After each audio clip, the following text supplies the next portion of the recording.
Right, so today we're diving into something pretty interesting. Oh, Yeah, get ready. what are we talking about? We are going to be breaking down the performance of this Chinese swimmer. His name is Pan Zhanle Okay. at the recent FINA Swimming World Cup. Okay. Yeah. You know, this competition, right? It has a few different Multiple stages. multiple stages, yeah. Yeah. And his results, they've kind of got some people, I can see why. yeah, a little puzzled. Yeah. I mean, he wins some races, and then he seems totally off in others. Right. So, Like, what's going on? Exact- Is he tired? is he injured? Yeah. Is he injured? Is he? What's happening? Yeah. So to help us figure all of this out, we're going to use this piece that that really delves into the performance of the entire Chinese swim team at the World Cup. Cool. Cool. And we're going to try to figure out, what was the strategy here? Interesting. What were his coaches thinking? Yeah, because it's so easy to just get caught up in those like individual race results. Right. But there's always a bigger picture, right, with training and the strategy. Absolutely. So let's back up just a little bit. All right. This was not your average World Cup for the Chinese team. No, not at all, especially because the first leg was in Shanghai.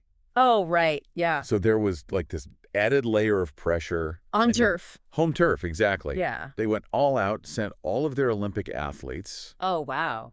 which, that includes superstars, right? Mm-hmm. Qin Haiyang, Yeah. Kang Quanting. Yes. These guys were crushing it, especially in the breaststroke events. I mean, come on. Frog King and Frog Queen. So well-deserved, those nicknames. They were just consistently winning, setting new Asian records. Yes. Like every single stage of the competition. Every stage. Amazing. But, while they were super focused on their specialty, the breaststroke, Right. Pan's performance was A little more all over the place. more puzzling. Yeah, I guess you could say. He surprised everyone by winning the 400 meters and the 800-meter freestyle in Incheon.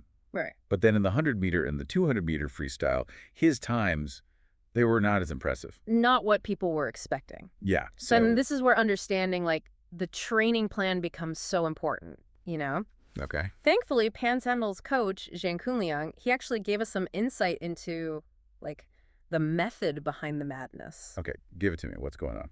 So basically, after the Paris Olympics, they shifted Pan Zhanle's training to really zero in on his aerobic capacity. Okay. And that makes sense when you think about it, right? Okay. Those longer races, the 400 meter, the 800 meters, Right. you need way more than just speed. It's endurance, right? It's endurance. It's how your body, like, uses oxygen Right. to fuel your muscles over a long period of time. Right. Okay. So even though his speed maybe wasn't at its absolute peak in Shanghai, Okay. that was all part of the plan. So they intentionally weren't. It was strategic. Wow. Yeah. That's crazy. It's like a long game. But it sounds like, that strategy paid off Oh, yeah. when he got to Incheon, right? Incheon was amazing, and it's no coincidence. Okay. Those victories were a direct result of all that intense aerobic training. Okay.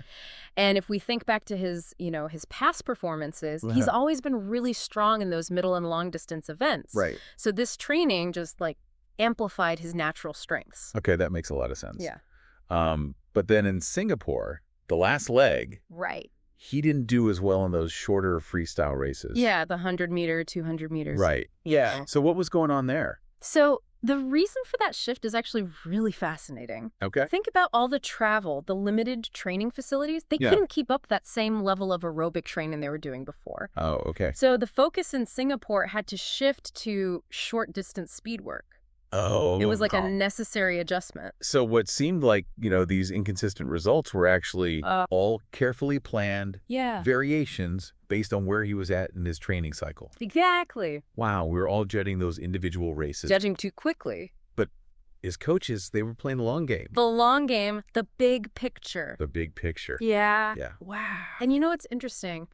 This whole approach, Yet. it raises some questions about his future. Okay. As he prepares for, those major competitions like the next Olympics. Yeah.